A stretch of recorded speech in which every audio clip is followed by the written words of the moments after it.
Every second counts when hundreds of millions of barrels of oil hang in the balance. The U.S. Navy fleet approached the Strait of Hormuz at dawn, navigating waters where a single misstep could trigger disaster. Iranian forces had laid over 120 advanced underwater mines across the narrow channel, invisible yet lethal, designed to sink any vessel that passed.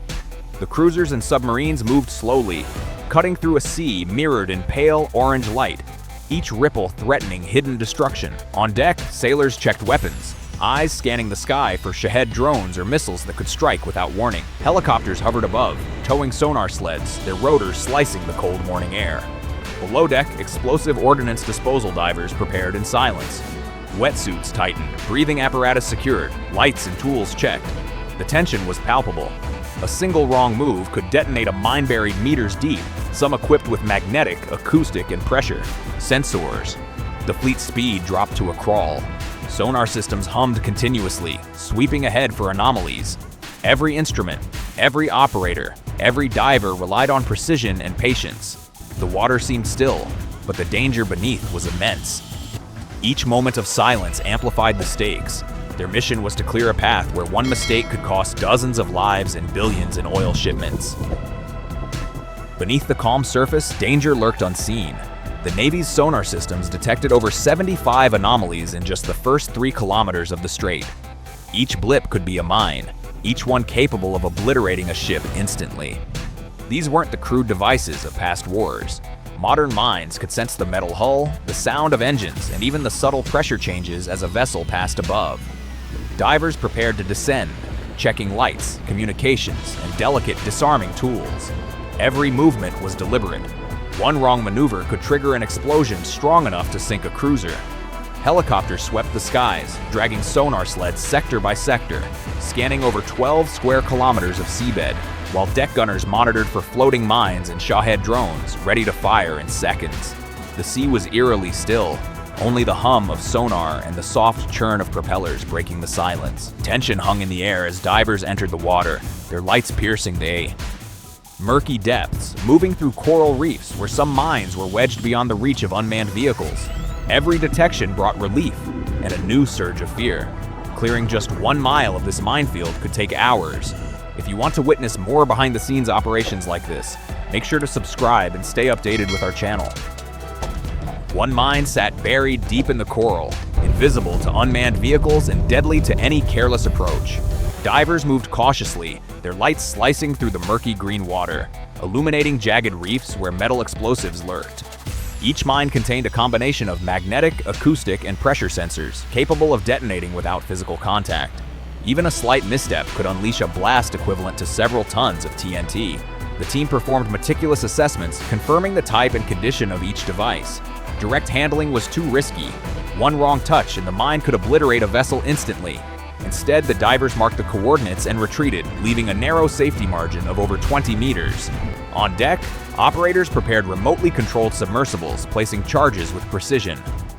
The small vehicles descended to the mine sites, guided by real-time video feeds. Every movement was measured, deliberate, as crews monitored monitors showing live images of explosives in the coral labyrinth. A muffled underwater explosion signaled success. The mine was neutralized. Sonar confirmed the path was clear, but the tension remained. For every mine destroyed, several more still lay hidden in the 15 square kilometer minefield. The divers' courage and the Navy's technology worked in tandem, inching towards safety in a perilous, unseen battlefield beneath the sea. As the Navy continued its mission, the threat of attack remained constant. With each passing moment, the fleet faced the ever-present danger of Shahed drones or Iranian missiles. The tension was palpable. Soldiers on the deck watched the horizon through binoculars, ready to fire on command. The fleet moved at a cautious pace, barely faster than a crawl.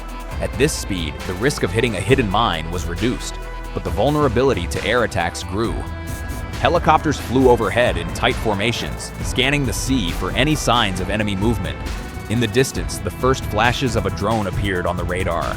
Within seconds, anti-air systems were activated, tracking its every movement.